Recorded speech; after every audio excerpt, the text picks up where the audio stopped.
I still remember smiling at my own birthday party, surrounded by friends, holding a drink, thinking my life was finally stable. I had no idea my wife was about to humiliate me in front of everyone I loved with a single sentence that changed everything forever. Before I continue, if you enjoy real-life relationship stories with raw truth and real consequences, please subscribe to this channel right now. Your support helps more stories like this get told. Now, let me tell you exactly what happened next. My name is Andrew. I'm 37 years old, and I live in California. I'm not a loud person. I don't like drama. I believe respect matters, especially in marriage. My wife, Claire, and I have been married for 7 years. From the outside, we look fine. Stable jobs, shared friends, weekend plans. People thought we were solid. I thought so too. A few months before my birthday, Claire started acting different. She talked a lot about personal freedom and modern relationships. One night, after dinner, she told me she wanted an open marriage. She said she loved me but felt curious about other experiences. She promised honesty, boundaries, and respect. I didn't want it, not even a little, but I also didn't want to lose her.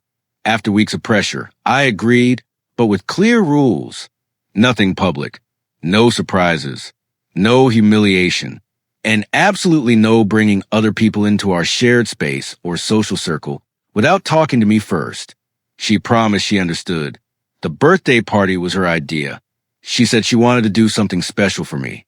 She invited my friends, co-workers, and even some family members. The house was full. Music was playing. People were laughing. I felt appreciated. I felt safe. That feeling lasted less than an hour. After the cake was cut, Claire tapped her glass with a spoon. Everyone quieted down, smiling, expecting a sweet speech. I looked at her, waiting for something kind. Instead, she laughed and said, "I just want to thank Andrew for being so open-minded and accepting my new boyfriend into our open marriage." The room went completely silent. I honestly thought I misheard her. My brain refused to process the words. New boyfriend, open marriage, birthday party. People stared at me. Some laughed nervously. Some looked uncomfortable. My mother froze. My best friend slowly put his drink down. Then a man stepped forward. Tall, confident, smiling like he belonged there. Claire put her hand on his arm and said, "Everyone, this is Jake." I felt my chest tighten. I had never seen this man before in my life. This was not discussed. This was not agreed on. This was not respect.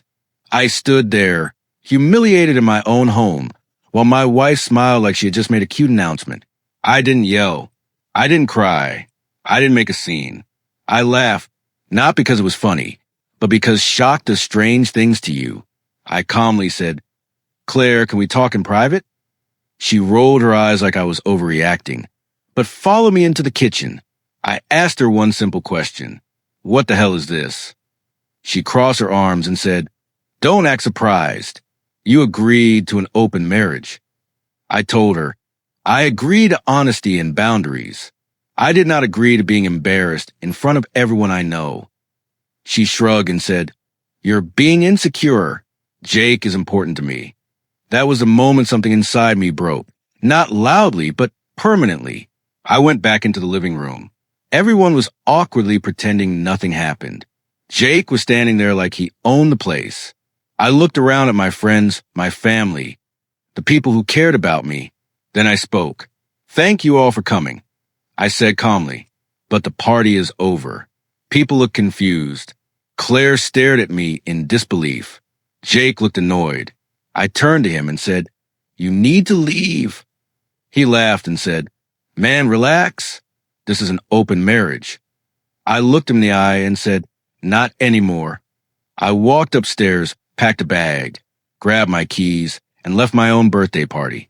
As I drove away, my phone started blowing up.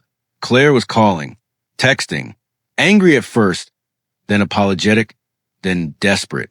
I didn't answer. That night, I stayed at a friend's place. For the first time in years, I slept deeply, not because I wasn't hurt, but because I finally stopped lying to myself. The next day, Claire tried to explain everything. She said she didn't think I would mind. She said she thought I was stronger than that. She said Jake made her feel alive. I listened quietly and then said, "You didn't want an open marriage. You wanted permission to disrespect me." She cried. She said she made a mistake. She asked me to forgive her, but the truth was clear. An open marriage only works when both people are equal. When one person uses it as a weapon, it becomes abuse. We separated within a month. Today, my life is quieter, simpler, healthier. I don't hate Claire, but I don't miss the man I became trying to keep her happy. If there's one thing I learned, it's this. Love should never require humiliation. Respect should never be optional. And if someone thanks you for accepting their betrayal, it's time to walk away.